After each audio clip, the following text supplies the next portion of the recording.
Всем привет, друзья, канал Бизнес по-казахски. Сегодня поговорим на тему, это будет вопрос-ответ.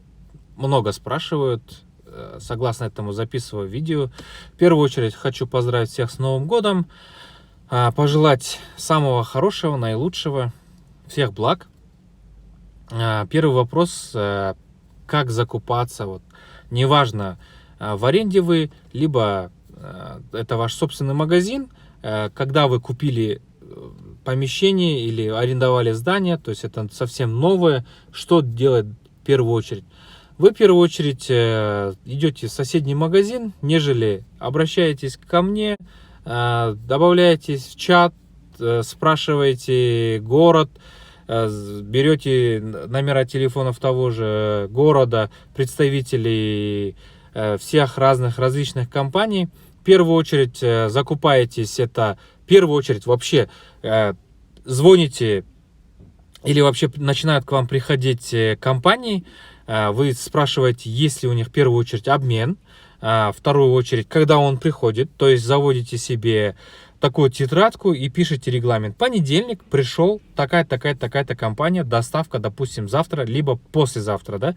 Обмен есть, либо нету. Что они ставят? То есть сразу все записываете для себя, такой черновичок у вас будет.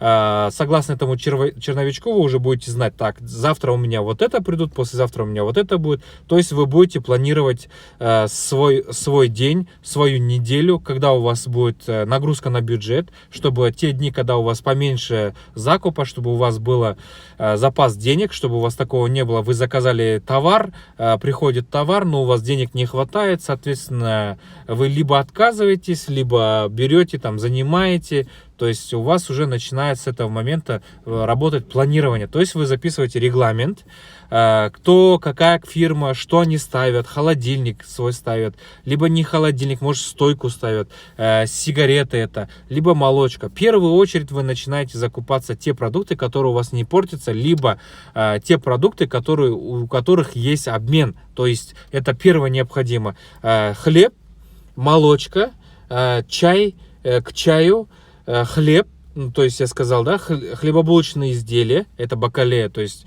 те же самые печенье, вафли, конфеты не советую пока. Потом йогурты, обязательно у них есть обмен. Помимо этого, что еще? Майонез, кетчуп, то есть вы должны знать, хотя бы даже если у них нету обмена, вы ставите себе, то есть знаете, что у них там 2-3 месяца срока, что вы за этот период продадите. Потом, когда вы войдете в колею, вы начинаете уже, то есть знаете точно, пройдет неделя, пройдет 3 недели, месяц, потом проходит определенный период, там полгода, вы уже точно знаете, завтра придет вот такая компания, послезавтра приходит вот такая компания, завтра деньги нужны на сигареты, послезавтра нужны деньги на, там, я не знаю, там, еще на что-то, то есть вы уже будете планировать весь ваш бюджет. Как взять деньги, откуда взять деньги на аренду, либо на коммунальные услуги. Я в основном делал так. Некоторые, вначале я вообще планировал, что я беру деньги ежедневно, 20%, если у меня наценка, ну, грубо, да, сигареты 8, 11%, алкоголь 30%, некоторые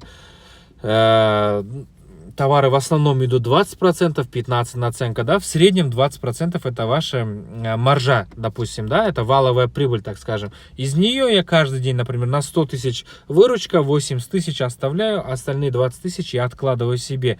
Когда мне надо, у меня идет большой закуп, на тот день я еще откладываю, либо бывает так, что, например, у вас целая неделя идет закуп, в конце недели, в субботу на воскресенье, обычно в воскресенье многие компании 90% отдыхают. Вот в этот день вы можете себе отложить на коммунальные услуги, на, там, я не знаю, на аренду, ну и так далее, и так далее. 4 недели вот как раз ваша полностью, то, что вот за неделю собирается валовая прибыль, вы ее можете откладывать себе. То есть на воскресенье максимально стараться не делать закупки. Потом понедельник, вторник бешеный, в среду тоже бешеный, ну и так далее, да. То есть один день у вас выходной. То есть свободное окошечко, и выручку прям полностью вы ее откладываете. Когда вы уже в течение месяца нашли, отложили деньги на аренду, на коммунальные услуги, на зарплату там своих продавцов,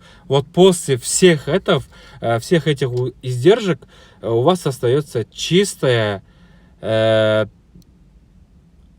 прибыль. Вот, чистая ваша прибыль, вот, после налогов, после всего. И вот можете откладывать, собирать там, на личные нужды и так далее, так далее. Вот. Хотел с такой информацией с вами поделиться. Всем спасибо, всем пока. Подписывайтесь на канал, ставьте колокольчик. Дальше будет очень интересно. Канал сформирован, то есть создан был для того, чтобы отвечать на все вопросы. Всем спасибо, всем пока.